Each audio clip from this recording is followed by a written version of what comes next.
ay kung nandito ka, okay, naka 50-50 stance ka, alright? Okay, ibig sabihin yung bigat mo andito nasa in between legs, okay? Ngayon ay kung paano ka mag-transfer ng weight mo, parang ang magiging bigat dito, magiging 70 at 30% na lang, okay?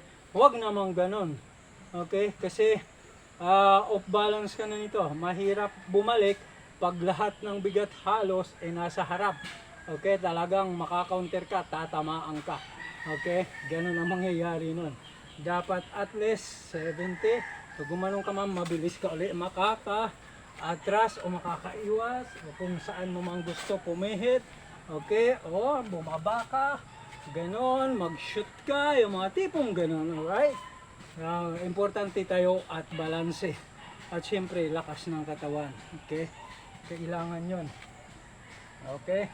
So ngayon, kung halimbawa nandito ka na, okay, so pag pumalo ka, bam! Yung pag-transfer mo ng weight mo dun. Alright? Okay, medyo basa na yung kamay ko. Okay, so ngayon, lalagyan na ng puwersa.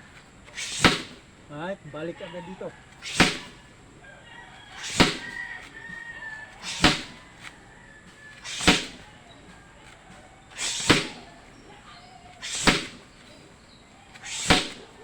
Yung kung mapapansin nyo, yung palo ko hindi talaga siya galing dito, dito lang siya. Okay, lalo na kung ang target mo halimbawa sentido, pag dito kasi masyado na siyang telegraphic, madali na siyang salagin. Pero kung nandito lang yan, mahirap salagin at mahirap din iwasan, maliban na lang kung mahusay umatras yun o di kaya mag-waving. Alright, bobbing, waving, yung mga tipong ganyan. So, syempre, sasanayin nyo rin yung kabila. Okay?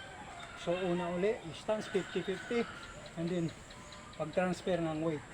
Pag-transfer ng weight mo, okay, balik sa umpisa.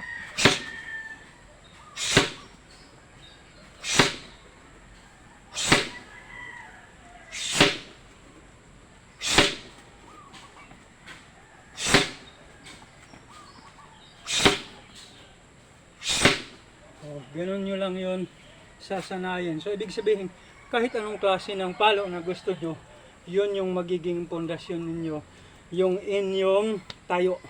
Okay, hanggang sa muli.